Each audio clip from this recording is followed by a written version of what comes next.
transform how you work with technology. Our Python Essentials for MLOps, DevOps, and AIOps course will unlock the secrets of streamlined development, intelligent automation, and efficient operations. As you progress in your learning journey, you'll be mastering the Python fundamentals, discover the file automation strategies, conquer the command lines with ease, and even deploy the infrastructure like a pro. And this curriculum has been carefully designed so that as a learner, you'll be learning everything in a hands-on manner. This will unlock your potential in building the practical tools, scripts, and the pipeline that will amaze your team. You'll be diving into the package management, Docker, CI/CD workflows, and even the AWS fundamentals that will make you to be confident in implementing everything over the cloud. So take your skills to the next level with in-demand expertise in MLOps, AIOps, and even you'll also get a bonus content on the monitoring the applications as well. So by the end of this course, you won't just use technology, you'll own it. So stop struggling, start excelling, and upgrade your career. My name is Murthy from Manifold AI Learning. I look forward to seeing you on the class 1.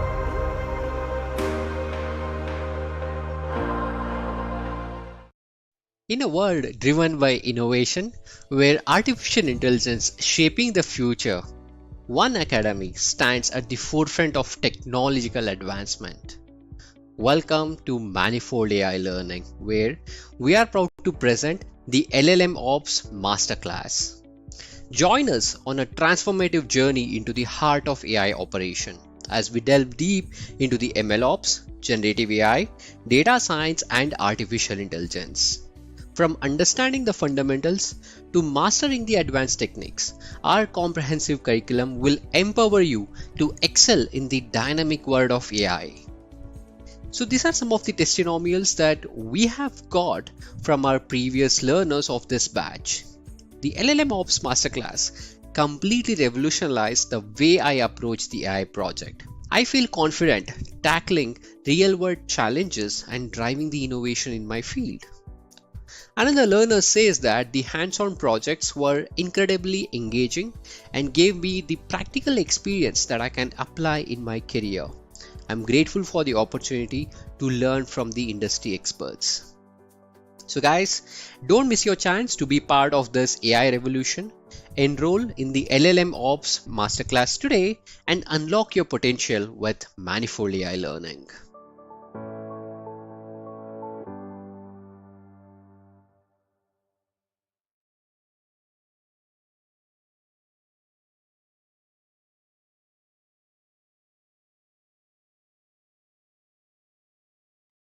Hey everyone, thank you so much for joining in and welcome to the live session with Manifold AI Learning. I hope you all can hear my voice. Can you please confirm in the chat window if you are able to hear my voice, team?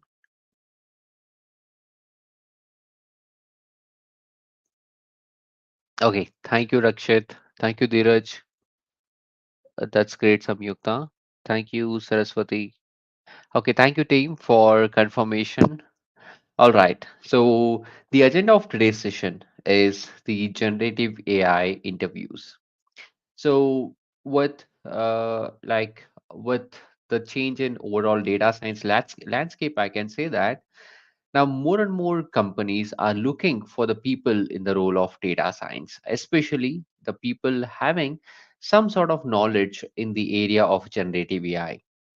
Now, this session is intended to give you the preparation guide as how you can actually get started and how you can land your dream data science role, especially in the area of generative AI. I'm going to talk about the key things that you have to remember whenever you're looking for the role of generative AI and the important concepts that you should be aware of. Okay, so let's get started, guys. Now, before we proceed ahead, since this session is more to do from the interview standpoint and specifically on the generative AI, I'm interested to know more about you guys. So, can you please let me know what is your knowledge in generative AI and from how long you're working in this field of generative AI so that I can get to know more about the same? So please help me in introducing yourself. You can start by sharing about your name, where are you from, and also the how comfortable are you with generative AI.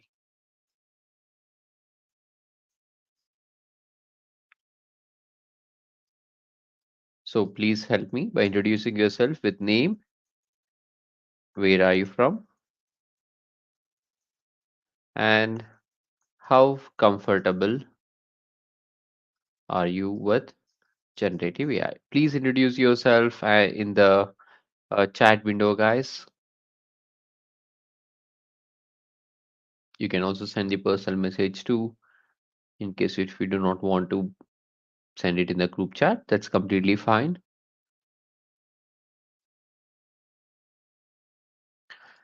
Okay, so I can see responses already. I have the Rakshita. Rakshita is from Bangalore, and Rakshita is beginner in generative AI, but have been working in data science for 1 year. Okay, that's great, and I welcome you for the session.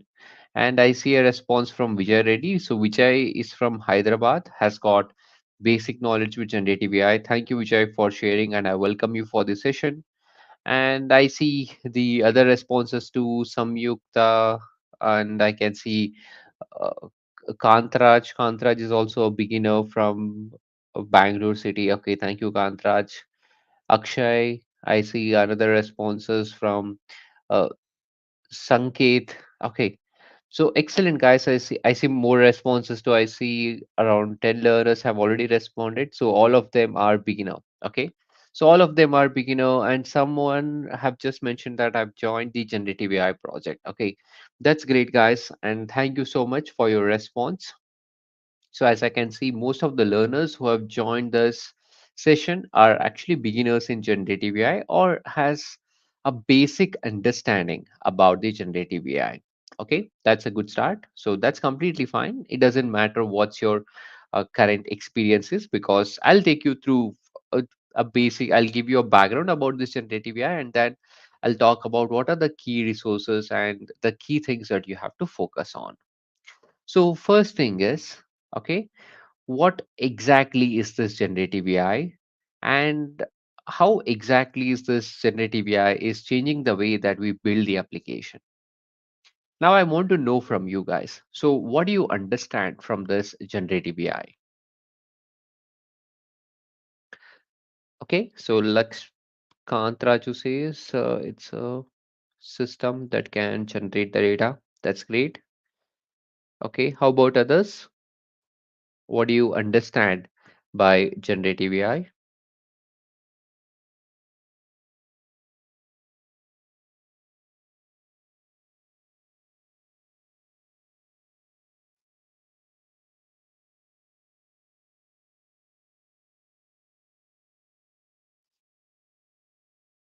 Okay, I can see.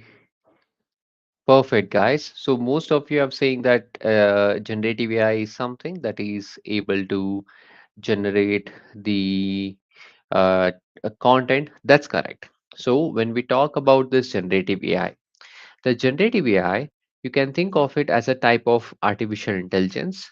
Now, the special thing about this generative AI is here, in the case of generative AI, it's a kind of system that can generate the content. It can generate the content based on the training data set it has been exposed on. So, in the case of our traditional machine learning algorithm, you're already aware as what exactly the traditional machine learning or a deep learning algorithm it would do. So, you will have your training data set. Now, you will provide this training data to your model. And once you have provided your training data set to the model is going to learn the pattern. And whenever you send the new data, okay, when you send the new data to this learned model, it will go ahead and perform the activities such as classification, if the data set and the task is classification, or maybe it will perform the regression, or if it's the unsupervised learning, maybe it will tell us as to which a group that my given data set would belong to. Suppose if it's a clustering. But here, if you look at the generative AI, it's little different. Here, this is able to generate the data itself, which is similar to the pattern that it has learned in the training data set. So that's the core idea about this generative AI. It's a type of artificial intelligence system. It can generate the data. Okay, it can create the new content, and this can include audio, code, images, text, and videos. And based on the training data it has been exposed on. So that's the core idea about this generative AI. Now, because of this importance and because the system has been trained on very large data set already. Now, whenever you think about usage in real world life, so you will be basically using such already trained model, and using that already trained model, you will create a prototype for your business task, or you will use that already trained model.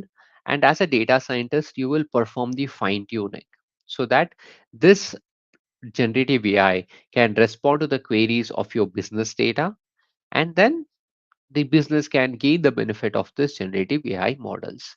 And that's the overall way in which that you would start using it in your projects as a data scientist.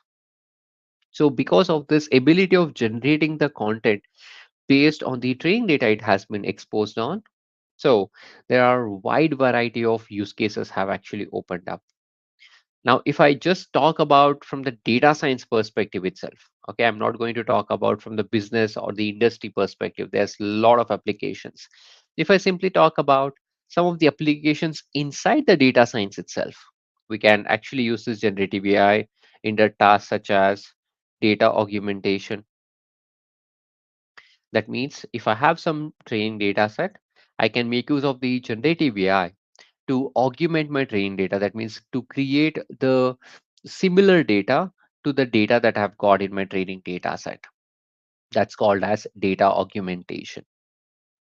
So we can use the generative AI in data augmentation.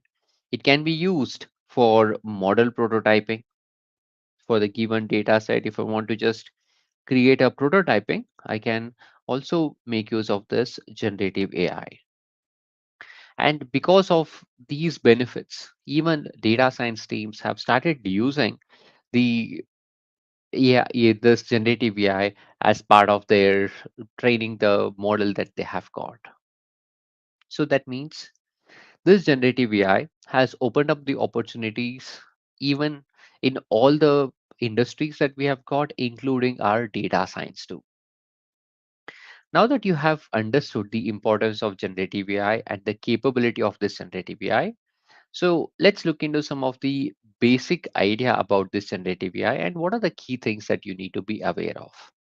Now, to explain the generative AI and some of the key things that you have to remember, so I'll take one of the famous generative AI application.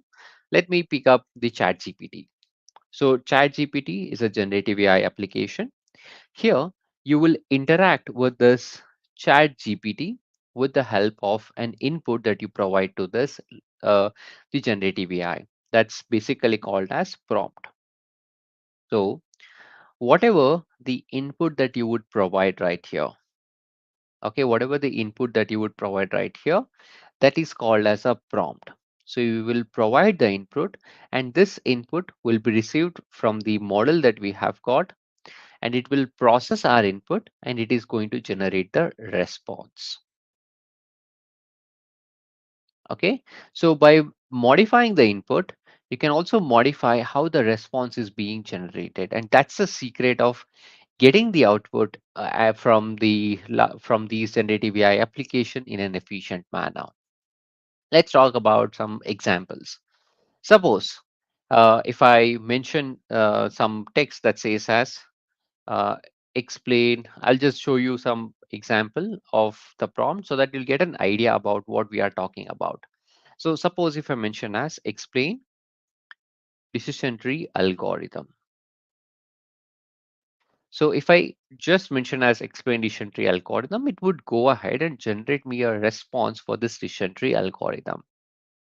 Now, let me just show you the power of the prompt engineering. Now, what I'm going to mention is here, I'm going to use the similar context. Okay, but I'll mention the prompt in a different manner. I'll say, explain the decision tree algorithm for a 3-year child uh, who has no coding knowledge. So, what I'm doing is I'm asking a question. Now, this time, I'm providing the additional context about the question.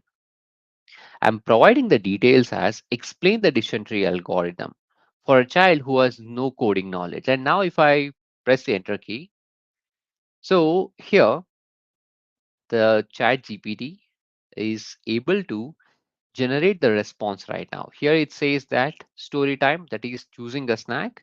And now it has come up with a story to explain a 3-year-old about how does the decision tree algorithm is going to work. Now what you have just seen is by modifying the input, we are able to modify how the output from my generative AI application would be. So this input that we provide for our generative AI application is called as prompt. Now, by modifying such input and getting the best possible outcome from the generative AI is called as the prompt engineering.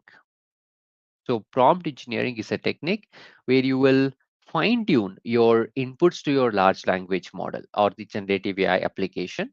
And this generative AI application is going to generate the response based on the input that we provide. The more better, the more detailed our prompts will be, the better would be the response from this generative AI. Hence, prompt engineering is one of the important tool that you should be aware of as and when you are preparing for the uh, for your exam, for your interviews, or even whenever you are trying to use this generative AI in your projects. So there are some various techniques that we have got for the effective prompts. Now, for the benefit of everyone, let's do one thing. Let's make use of the generative AI application itself and tell us to describe the best techniques for the prompt. So I'm going to explain the techniques of prompt engineering. So, yeah, from this, you could come to know about what are the techniques that we can utilize whenever we are specifying the prompt for these generative AI application. The first one is called as clarity and specificity. So whenever you're interacting with the large with this generative AI application, always be clear and always be specific. Make sure your prompt is clear and unambiguous and avoid using the vague language. So an example can be instead of asking as tell me about dogs, maybe you can say as tell me about the characteristics and the habits of golden retriever. Now, if you take a look into the second part, it actually makes more sense, isn't it? Here, you're specifically asking what exactly is the output that you're looking for. And another key technique that we use it all as the context setting. Like an example, as we can provide a context saying as, give me the model enough background information to understand the context. Like an example can be you are a travel guide and describe the best tourist attractions in Paris. Or the example that I gave earlier. So explain the decision tree algorithm by providing the context saying as this is for a 3-year-old child who doesn't have the coding knowledge. It's important that you provide the context over here. And wherever possible, use the clear and direct instruction so that you can guide the model's response towards the right answers. Like an example, simple example can be list 3 benefits of regular exercise. Here, you are straightforward and you are expecting what should be the output. And the fourth technique that we have got is step-by-step guidance. Here, we generally use this technique when we are dealing with the complex task. Now, when you're dealing with a complex task which involves multiple subtasks, so the technique that we would follow is we will split the instruction into the steps. So an example can be first explain what photosynthesis is, then describe its importance to the plants. So you are breaking down the expectation into the various parts, and this technique is called as the step by step guidance technique. And the another technique is called as examples and formatting, and this is a most well known technique, and this is a technique that you would use it when you're using in the company level, because with this examples and formatting setting you can ensure that the responses from the generative AI application will always be the same, and you will be able to control the responses at least from a high level. You can control, there will be a common kind of responses. You can maintain the tonality and the branding language for your generative AI application. So in this technique of prompt engineering, that is examples and formatting, what you will do is you will show the examples of the desired output format. So an example can be something as write a summary of this text. For example, in this article the author discusses. Now, this is just one example. There are multiple such examples. You're free to mention your own example format, the starting, ending, or the kind of tonality that you want to have, so that the customer who's interacting with your application, generative AI application, will have the unique experience to that particular person. And it's also important that you limit the scope. You have to limit the scope of the response so that you can get more relevant answers. Like instead of coming up with the vague questions as instead of saying as explain climate change, so maybe you can just mention as explain the impact of greenhouse gases on the climate change, so that you're limiting the scope of how the response from this large language model would be. And there's another kind of technique that's called as open and close prompts. So here, decide which is the type that you want to have, or a specific answer. Okay, like we use this open or close prompts techniques to decide whether we want an open-ended answer or a specific answer. Like an open-ended example can be, what are your thoughts on renewable energy? And the closed-ended example can be something as name three types of renewable energy sources. Okay, so this is about the open and close prompts, and also it is recommended that you use the constraints, and as and when the as and when the generative AI starts response to your prompts, it's also important that you take up the approach of iterative improvement of the prompt, because as you have clearly seen with various example, by modifying the prompt, you're actually modifying how your output from this generative AI model would be. So that's the importance of prompt engineering. Now that you have understood about this prompt engineering, now one of the important skill set for your interviewers. So one is to be aware of the various techniques of this prompt engineering. This you have already seen about the same. You can make use of the generative AI itself to understand the various techniques of this prompt engineering. And the another key component for your interviewers, how you can link this generative AI application to your enterprise. And that's where the knowledge of APIs would come into rescue. So if you take a look into this chat GPT model that I'm currently interacting with, this model is, I think it's a general chat GPT model that has been assigned for me. Now, if I want to use it for my own application, then what you would be doing is you'll be making use of this OpenAI API.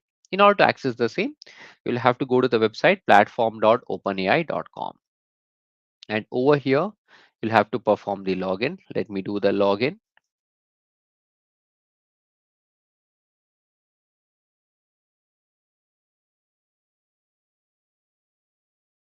Okay, once your login is completed, so here you can refer to the API reference that will give you the overall idea as how you can interact with this API. See, in order to work with this API, okay, so it is required that you specify the organization, the project, and you can go ahead and simply get started. So you can specify the organization and the project, and from there you can go ahead and get started. Now, this organization projects have been introduced very recently, and it is an optional one. The important thing that you would need in order to interact with this generative AI models is basically you should be having a key. So let me take you with an example of this OpenAI platform itself. So I'll go to the settings, and here you can see the organization ID. So this is the organization ID that will be used for someone, like if you want to specify the organization ID for your account. Each and every account will have its own organization ID. And apart from that, you can also go ahead and get started for your project. Okay, you can go ahead and get started for your project. The important thing is the billing. In order to work with this API request in this OpenAI platform, first thing you have to ensure is you have some credit balance available. So at least you have to recharge it. There should be some positive balance in your account, because whenever you're interacting with the APIs, so they are chargeable. You will not be charged a lot, but depends on the usage. Okay. So use it mindfully. If you're doing some testing, just use it mindfully so that uh, you're not consuming your credits that you have actually recharged in your account.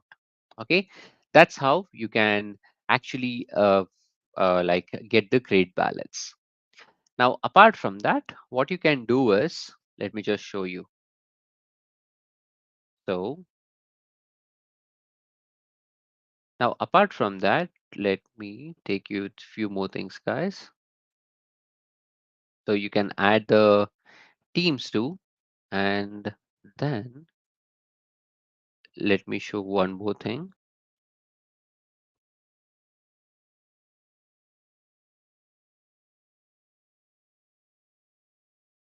Now what you can do is you can click on dashboard over here on top, and from here you can actually generate the API keys. In order to generate the API keys, just head over to this API keys, and over here, we'll have to click on this button that says as create new secret key. And in this way, you'll be able to create a new secret key of this OpenAI API. And this is essential because this security key is the one that would help you to authenticate yourself to your account. Okay, you can click on this create new secret key, mention some name, and you can assign the project to which that you want to create the secret key. And once you create it, you can have to store it in a secure place so that it will not get lost and it will be secure. No one person can access it except you. So by doing like that, you will ensure that your account will be secure. Okay, so that's how you will set up the API keys. Now, once that is done, you can actually go ahead and work with the various functionalities that are available inside this OpenAI platform. So from the perspective of generative AI interviews, I highly recommend you to check out the various components that are available by considering this OpenAI platform. The similar kind of abilities will be available in other platforms too. So you can choose any of the generative AI platform and understand the basics of it. To give you an idea, so since we are talking about the generative AI with this OpenAI platform right here, so the important things that you need to be aware is the chat, the ability of chat over here. This would help you. So, like this would help you to generate the chat. This would help you to get get the request, and it will help us to generate the response. So this is like for one single input, one single response. For those kind of activity, you can make use of this chat. And if you want to track the thread, and then maybe if you want to create some kind of an assistant, that's when you can make use of this OpenAI assistants. So using this assistants API, you can actually select the model, you can mention the name, and you can also add the additional functions as well. Like you can mention, you can enable the file search so that you can upload the file, and based on the file that you upload, the chat GPT can answer the same. Okay, so this is about the assistants, and there is something called as playground completion. So you can mention, uh, uh, we can mention something, and then this will help you to generate the completion. So this is basically a legacy one. Okay, and if you have created any assistants, the assistants will be available right here. And the important thing is, which you always have to explore, is the concept of fine tuning. Now, fine tuning is a process where you're going to adjust your generative AI application for the business application, or for the business data that you're working with. That's called as the fine tuning approach. So let me just give you a background about why this fine tuning is essential and what is the background about it. So when we think about the generative AI model, these generative AI models, we say that these models are powered by LLMs, or large language model. Now, when I say LLMs or large language model, they are basically the model which has been trained on the large volumes of text data. The way these large language models are trained are also an interesting one. So these large language models, when we talk about training, it it has been trained on a two-step approach. The first step is called as pre-training,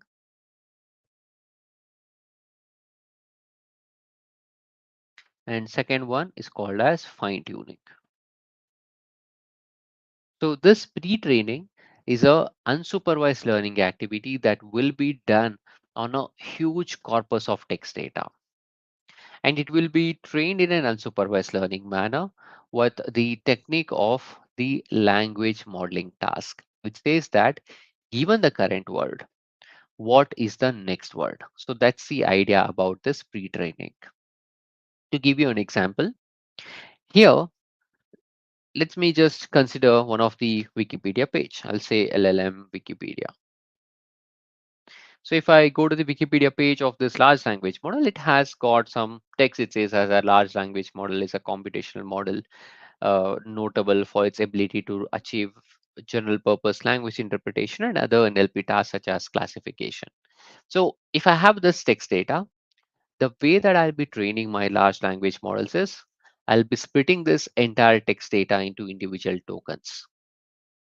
Then I'm going to train such that given my current word,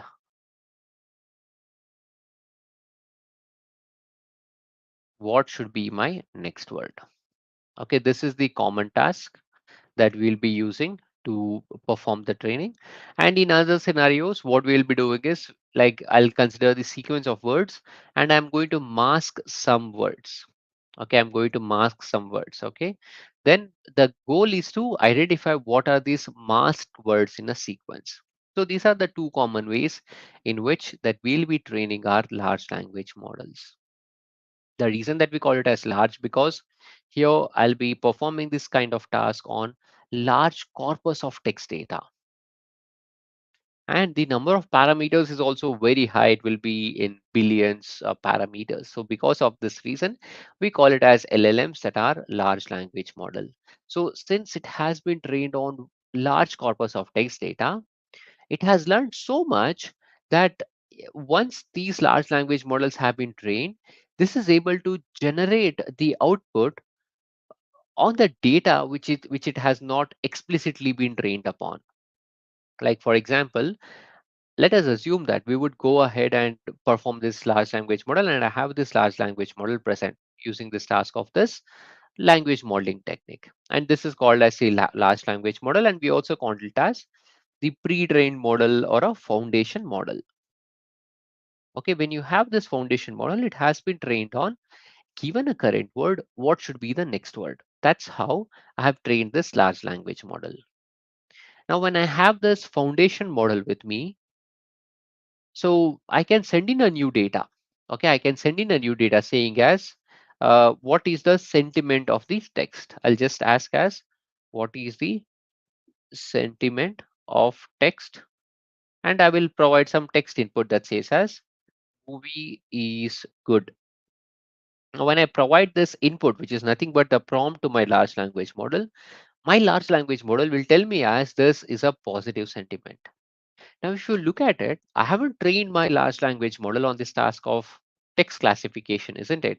I've trained my model to learn the patterns between the text. But here, once it has been learned on the large corpus, it is able to perform the task on the new task, which even though it has not been explicitly trained upon. And this is called as zero shot learning. This is called as the zero shot learning of this large language model. This is a technique where the models are able to answer to the questions even though it has not been explicitly trained upon. And that's the power of these foundation models. And whatever the models that you would see right here, whether it is ChatGPT or the Gemini, so these are all the foundation models. The reason that we call it as a foundation model is because this has been trained on the general data set. It has been trained on the general text data set. And because of that, it is so powerful, we can use it for majority of tasks. Now, as I mentioned, for the business transaction, I cannot make use of this foundation models directly. So what we do is in that scenario, we would go ahead and make use of these foundation models and perform the activity of fine tuning, where we will adjust these foundation models to our business task. And the same thing has been done in the large language models as well. Like what we get is the foundation models. Now, if I want this model to perform some various tasks, I'll perform the activity of this fine tuning. So this is how I'll be training my large language models. Okay, so that's the idea about uh, training this large language models, guys. So now that you have the idea about this large language models, now the question is, how do you build your expertise in this large language model? So what I would highly recommend is, I highly recommend you to check out the documentation pages of the OpenAI platform as well as Google Gemini. And recently I've seen very good blog post in the NVIDIA website too. So you can check out some blog post of this NVIDIA website too, where they have really created very good blog post on the uh, let me just take you to the page itself, NVIDIA blogs,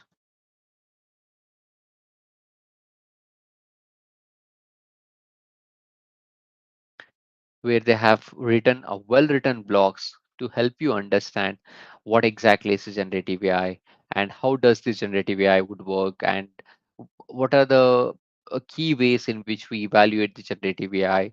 And not just that, they've also described the basics about the transformer architecture, the popularity of the generative AI application. So these are the key areas that I would highly recommend you to learn from the same.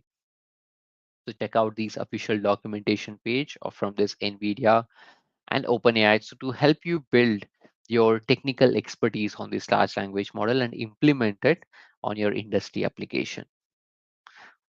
Some of the key things that is worth noting is, one, when you build such projects, ensure that you highlight the skills that you have acquired in building any project. It might be your project that you have implemented for your organization purpose, or it can be a project that you have created for your learning purpose. So when you're mentioning in your portfolio or in your resume, ensure you mention the key skills that you have utilized in that project. The key skills can be utilizing the large language model, and maybe you have done the fine tuning or you have used the foundation model and you have provided an external data so that the large language model can go ahead and work with the same. So it's important that you build your resume which showcases these skills and the projects that we have just talked about inside this generative AI. And also mention the problem statement with the approach that you have taken as a solution. And it's also important that you establish yourself as a generative AI expert through your online presence. So if you have created any such project, ensure that you share your presence and the contribution to the community. Maybe you can try making, like I highly recommend you to make use of your LinkedIn and showcase your generative AI expert through your online presence and the contributions to the community. That would ensure that you as a person, like, will ensure that you are building your own personal brand. And more importantly, when it comes to the preparation for your interview, so it is important that you review some of the essential topics of the generative AI. Now, this would include the various techniques such as the GANs, variational autoencoders, transformers, LLMs, fine tuning, and how you can make use of the LLMs, that is the generative AI, in the various areas such as anomaly detection, time series forecasting, the NLP task. So ensure that you are familiar and you are confident in applying the generative AI into these various areas. And wherever possible, ensure that you create the project, and if it is possible, if you have deployed somewhere, maybe if you have deployed using the Streamlit, you can also go ahead and like you can also go ahead and like share the Streamlit application link if possible, maybe to provide a quick demonstration of one of the tools that you have used and how it is going to work in action. Okay, now apart from these, the other key aspects that will be asked in an interview for the role of the generative AI is the bias in the generative AI models. That this is one of the common challenge that we get to face in the LLMs. So learn more about the bias and the fairness of these large language models. How does the bias in generative AI models that can occur? It can occur because of the training data that we have used, or it can be based on the human evaluator. There are various reasons, or there are various ways in which the bias could occur on the language model that we have built. And another key aspect of this large language model training is the data privacy. So it is important that you understand what are the ways in which that you can handle the data in a responsible way, and how do you ensure the privacy protection when you are working with the generative AI, and how do you ensure that the generative AI that you have built is not giving out the answers which you do not expect it to give. And the another key area that you also have to focus on for the role of the generative AI is the explainability of this large language model. It is very important that you build a large language model which is transparent and which can be interpretable.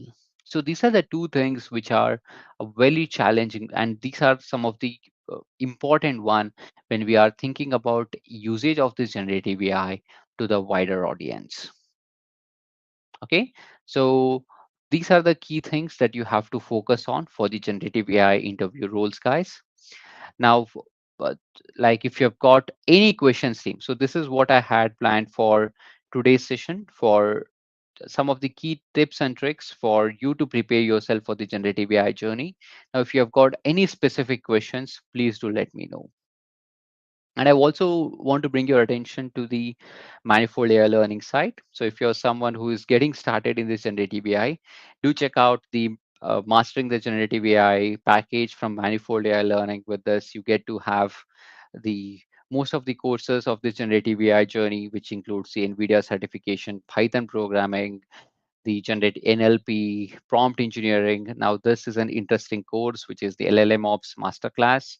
So, where you will be performing two projects, where you'll be building the large language models application from scratch, and you will deploy it using the Kubernetes. So, this package consisting of all the courses that would help you to get started in your generative AI learning journey. Do check out the same. And if you use the coupon code of Gen AI 5, you'll also get the 5% discount. The best part of this generative AI package is once you enroll into this package, any further updates, any new launches that would happen from Manifold AI Learning in this generative AI space, you'll get the access for free. Okay, so I'll be sharing you the link in the chat window as well. And another key thing is this session is being recorded, and if you want to access to the sessions recording, that is current session recording as well as the previous sessions recording, do check out this Manifold AI Learning Workshops page. And this is where all the sessions recording, that is our today's session as well as the previous sessions recording, will be made available. Okay, so if you've got any question, please feel free to let me know, team.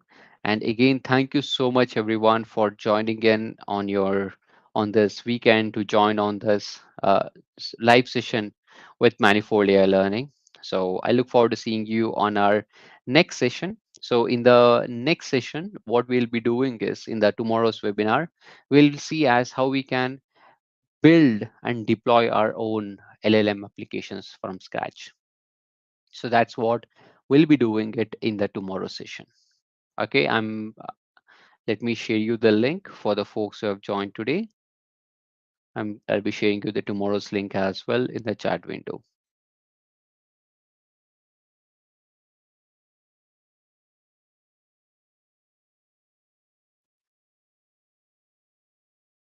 Okay, I've shared you the link for tomorrow's session in the chat window. Ensure you join the session, and I look forward to seeing you there, guys. So thank you so much, everyone. I'll be here on call for another few minutes. If you have got any question, please let me know. If you're clear and if you do not have any further questions, please confirm by typing in as all good. And I look forward to seeing you next time. Thank you so much, guys. Thank you, Ramya. Thank you, Lakshman. Thank you, Kantraj.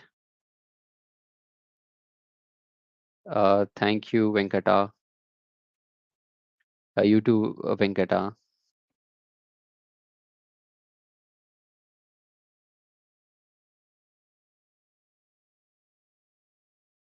Thank you, Shreya. Thank you, Rajiv.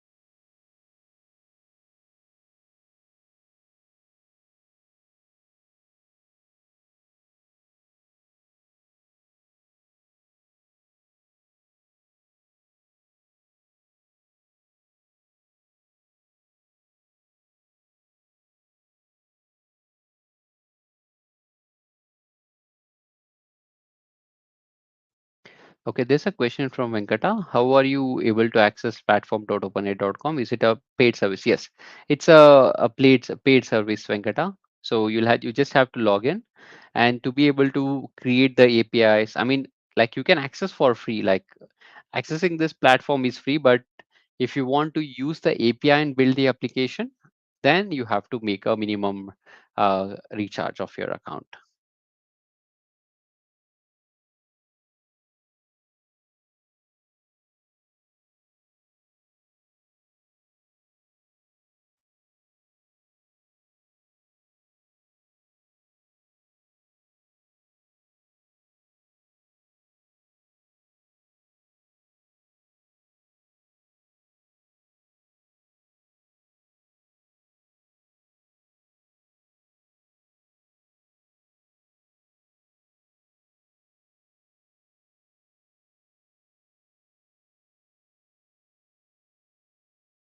Okay, thank you, Venkata. Thanks all. I'll see you next time. Take care.